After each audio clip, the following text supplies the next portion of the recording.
kutendai muse muri pano funga ndini vamwe vakasekwa mondoni tinzwa kuti tapiwa makore ndini saka ndoda kutenda zvakaitwa napresident. Tofunga mumashure umu ndichiri kubva kumusha pakauya vana Ruben Bar ndakanga ndisati ndasvika panguva yekunyatsoti ndinzwe kuti chii mangu nezvakaitika. Ndingataure ndichiti pandakanzi taurai tichitenda nguva yekutanga handina kusvika ndichitoda kutenda president.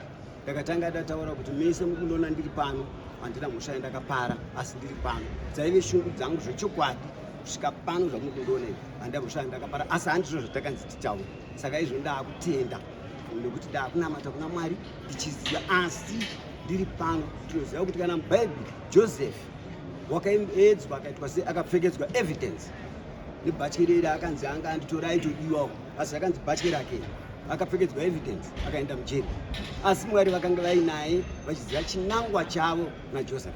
Ndakazvikanda munguva yaJoseph kureva kuti zvino shamwari dzangu dzese dziri pano nemavese vanotimirira pano kubva kumukuru wedu wepano kusvika pasi handina kana problem.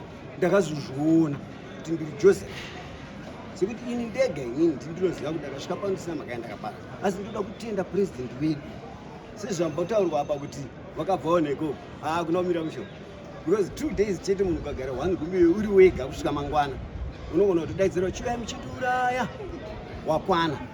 But ukazoenda nguva yako yekuti unenge wakagaramo uchiona zvikuitika nekupuwa chikafu nemagariro akaita nemarihabhu edu nechaplains neivava vanotichengeta vakakonzeresa kuti vanhu vazhinji vave neupenyu hwekutarira kumberi kusvika kuna president nevakuru vedu nezvatinenge tichiitika. Saka ndoda kutenda hangu kuti kunyange kana izvi zvichabuda panze pane vamwe kuti wedu dai vanhu vanamata pano panogona kupinda 30% yemunhu asina completely asina chaari kuziva but mhepo dzakaipa dzinomupfekedza mbatya dzigomupfekedza evidence but iye akanga achiziva bhaibheri hapana chisimo. Takazoerenga rimwe vhesi rakatifadza nevakomana atiri buku rakanzi pa102 psalms 17 kusvika pa20 svika ndichatarisa mumakore umu ndigotarisa vana vari kuchema vakatongerwa rufungo rwasunungurwa kungodaiwo takasunungurwa tikatarisa denga razvo tikarewa. Saka toda kutenda nyika yedu dai vakomana nevana vadiki vari panze izvo zviri kudhaka zvatinongotika zvimwe takazvionawo zvimwe vari kuita ndo vazhinji vari mumajeri nokuti dai kukunzi mapurisa masabhuku nana mamba vagonawo kuti dzimwe nyaya ngadziperere kwasabhuku dzimwe ngadziperere kwamambo dzimwe ngadziperere kumapurisa anogona kutuma katsi kwake kudzokera nozi muno muna vana vadiki kamwana kakadaiwo uzonzwa nyaya yakarugara navanhu vakuru ma63 years machichi tunyaya singafaniri kusvika kuno tiri kusvika vana vadiki vakadaiswa nenyaya yezvinodhaka zvimwe zvacho zvitokonzereswa nevavanogara navo vanenge vachizvita. Saka kunyanya toda kuisa nyaya iyi kuna president. Ndinokuziva zvinzi kune chakati for ED takudawo prisoners for ED.